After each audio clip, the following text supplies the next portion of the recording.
پچھلی دفعہ آپ کو یاد ہوگا ہم نے تذکرہ کیا تھا ستووں والی جنگ کا، ستووں والی جنگ کا تذکرہ ہوا تھا۔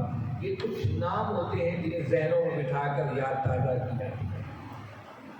تو ستووں کو سویق کہا جاتا ہے، تو اس کو غزوہ سویق، ستووں والا غزوہ قرار دیا۔ اور میں نے آپ کے سامنے بتایا تھا یہ معاملہ کیا تھا۔ ابو سفیان جو ابھی تک ایمان نہیں لے کر آئے تھے اور کفار کی طرف سے ان کے سرکردہ افر تھے، یہ کچھ افراد کو لے کر غزوہ بدر کا انتقام لینے کے لیے بڑے جو ہے کرو فر کے ساتھ لشکر لے کر مدینہ کو اندر رات کے اندھیرے میں آ گئے تھے، لیکن انہیں اتنی ضرورت ہی نہیں ہو سکی کہ وہ مدینہ پر حملہ کریں، کیونکہ مدینہ کی سیکورٹی الرٹ تھی۔ تو انہیں بڑا خطرہ ہوا جب دیکھا کہ مدینہ سیکورٹی الرٹ ہے، تو باہر ایک چراگاہ پر حملہ کیا اور ایک فرد کو شہید کر کے اور ایک آدمی لے کر وہاں سے فرار ہو گئے، اور صحابہ نے ان کا پیچھا کیا۔ اب اتنی تیزی سے پیچھا صحابہ کر رہے تھے اور ان اونٹوں کے اوپر خوراک کے لیے ستو ڈلے ہوئے تھے، کافروں میں ڈالے ہوئے تھے۔ انہوں نے کہا کہ بھائی جان بچاؤ، ستوؤں کو پھینکو۔ وہ ستوؤں کی گولیاں راستے پھینکتے گئے تاکہ گھوڑے پر وزن جو ہے وہ کم ہو اور ہمیں لے کر جلد از جلد مکہ پہنچے۔ صحابہ نے ان کو سمیٹا۔ وہ غزوہ سویق کے نام سے مشہور و معروف غزوہ تھا، جس کے اندر صحابہ کو ستو میسر آئے۔ یہ بڑا اللہ رب العزت کا نظام ہے۔ جہاد کے مارکے ہوتے ہیں، غزوے ہوتے ہیں، لڑائیاں ہوتی ہیں، جنگ ہوتی ہے اللہ کے دین کے لیے۔ کبھی اللہ کچھ مال غنیمت دیتا ہے، کبھی کسی شکل میں۔ اس کو غزوہ سویق اس لیے کہتے ہیں کہ اس میں ستوؤں کی شکل میں اللہ نے مال غنیمت عطا کیا۔ گرمیوں کے دن تھے، اس سے اہل ایمان جو ہے ہوش فرمایا اور اسے جو ہے صحابہ نے بڑا فائدہ اٹھایا۔ غزوہ احد سے پہلے دو تین مارکوں میں سے ایک اہم مارکہ جسے سریہ زید بن حارثہ کہا جاتا ہے۔ سریہ سے غزوہ اور سریہ دو لفظ استعمال میں کر رہا ہوں، ان دونوں کے معنی سمجھنے کی ضرورت ہے۔ غزوہ وہ جنگ ہے جس میں اللہ کے نبی صلی اللہ علیہ وسلم بذات خود بنفس نفیر شریک ہوئے ہوں، اسے غزوہ کہا جاتا ہے۔ اور سریہ اس رشتوں کو کہتے ہیں اس میں اللہ کے نبی صلی اللہ علیہ وسلم نے کسی صحابی کی کمان کے اندر ایک فوجی دستہ روانہ کیا۔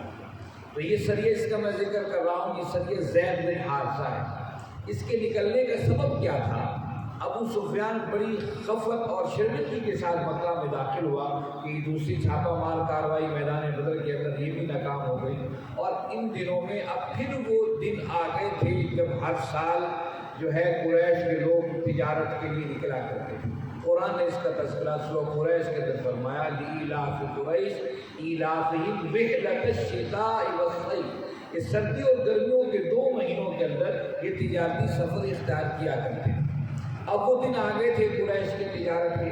قریش کو یہ بھی یاد تھا کہ پہلا جو قافلہ ہم نے بھیجا تھا جو ابو سفیان کی سرکردگی میں، اس کے رزلٹ کے اندر اس کے بچاتے بچاتے غزوہ بدر کا مارکہ ہو گیا تھا، اس میں ہمارے بڑے بڑے سردار مارے گئے تھے۔ اب ایام آ گئے تھے، بعض لوگوں کو خیال یہ تھا کہ بس ہم ساری توجہ جنگ کے اوپر مرکوز رکھیں اور انتقام بدر کیا انتقام دینے پر مرکوز رکھیں۔ بعض نے یہ کہا کہ نہیں، اگر ہم تجارت کے لیے نہ نکلے تو مدینہ والے سمجھیں گے ہم تو مر گئے، ڈھہ گئے، یہ تو حالات خراب ہو جائیں گے، لوگ اور ہمارے سروں پر چڑھ جائیں گے، اس لیے ہر حال میں تجارتی قافلہ حصہ روانہ کریں۔ ٹھیک ہے، اب اس کی کمان کس کے ہاتھ میں کون لے کے جائے گا؟ کہ صفوان بن امیہ، یہ بھی سردار تھا مکہ کا، اس کے ہاتھ میں کمان ہو۔ اب یہ فیصلہ ہوا کہ راستہ کون سا اختیار کیا جائے۔ عرب کے جو لوگ تھے جاہل تو ضرور تھے لیکن ذہین و فطین بڑے تھے۔ قرآن نے بڑی وضاحت کے ساتھ بتایا کہ ابو جہل کو ابو جہل کیوں کہا جاتا ہے، اس وجہ سے نہیں کہا جاتا تھا اس کی عقل ختم تھی، اس کے فیصلے صحیح نہیں تھے، اسے تو ابو الحکم کہا جاتا تھا، حکمت اور دانائی کا پہاڑ کہا جاتا ہے۔ جہالت اسلام نے اس کو کہی جو حق کو قبول نہ کرے۔ آج بھی یاد رکھی، جاہلیت وہ ہے جو اسلام کے مقابل اپنے ذاتی رویوں کو اختیار کیا جائے، وہ جاہلیت ہے، یاد رکھیے۔ ہم اگر اپنا کاروبار اپنی ذاتی سوچ و فکر کے ساتھ کرتے ہیں، اگر ہم اپنے گھر کی زندگی کو اپنی مرضی کے سوچ و افکار کے ساتھ گھر کی ترتیب دیتے ہیں، اپنے معاملات شادی بیاہ کو اپنی مرضی کے ساتھ سوچتے ہیں، اللہ اور اس کے رسول کے احکامات کے مطابق نہیں سوچتے، یہی چیز جاہلیت ہے۔